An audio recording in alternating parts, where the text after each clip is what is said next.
Morning guys, hey, gloomy day outside, thought we could watch some spooky shizzle together, so I found some stories for us to listen to, and I will link the channel who created this in the description below. You should really visit them, like and subscribe, because they clearly put a lot of effort into their stuff, and I think we should really be supporting people like that. So, thank you so much for being here, and let's get to it.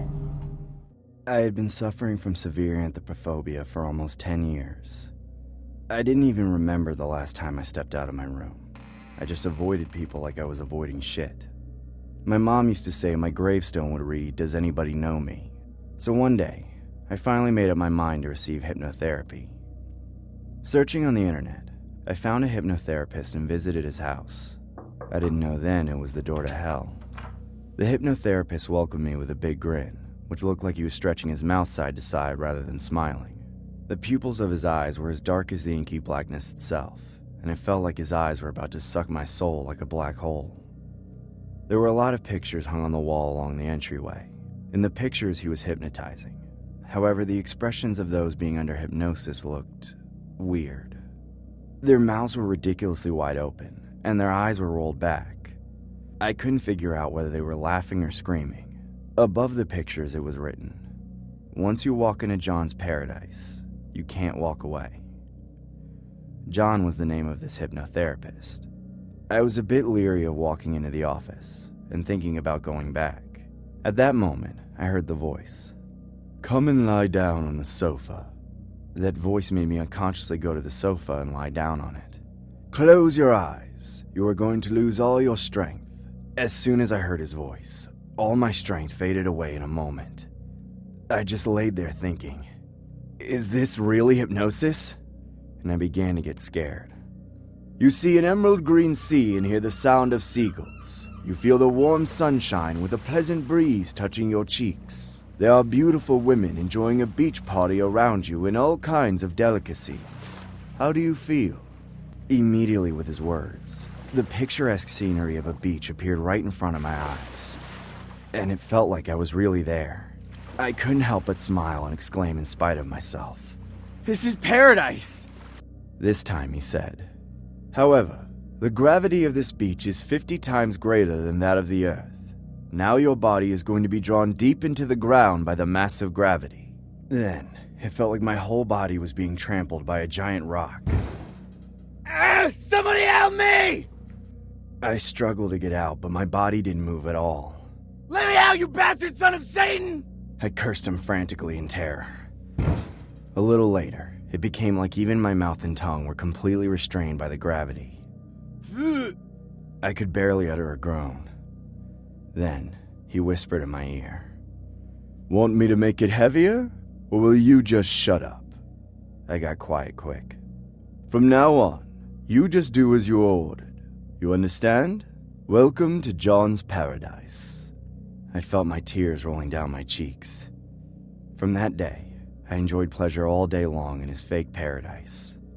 I had the finest foods, lobster, steak, caviar, and other fancy stuff, all which tasted exactly the same as the real things.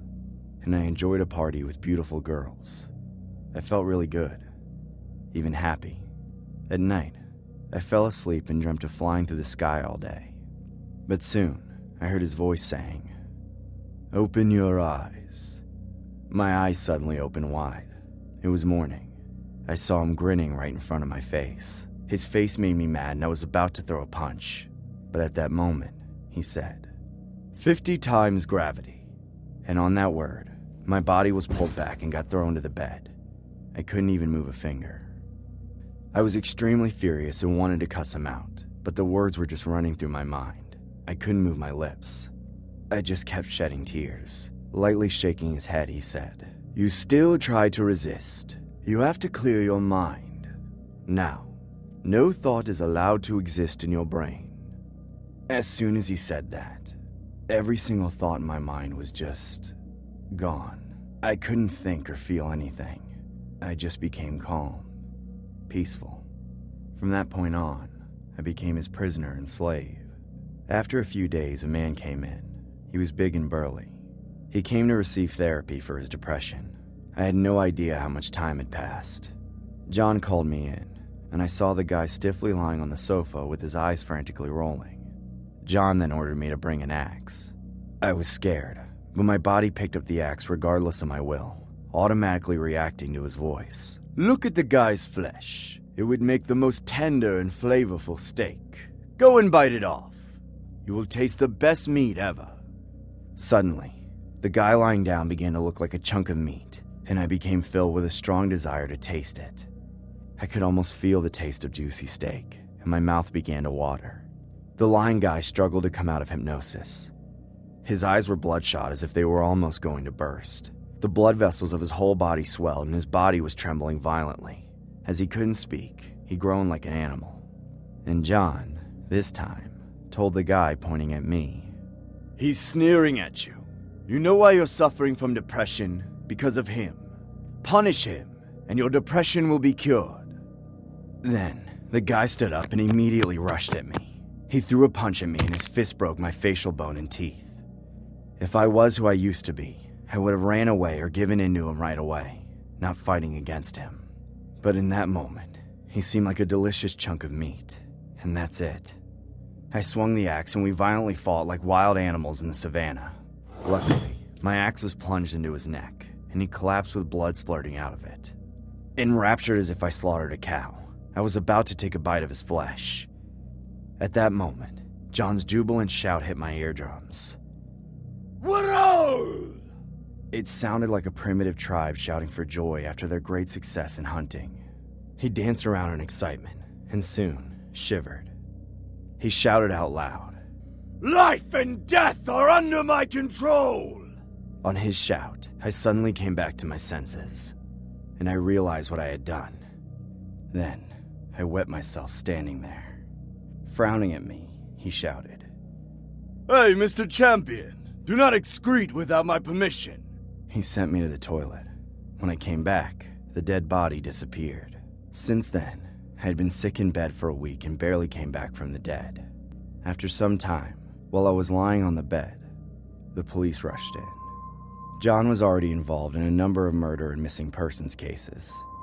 The police searched the entire house and found some bloodstains and evidence here and there, but they couldn't find John.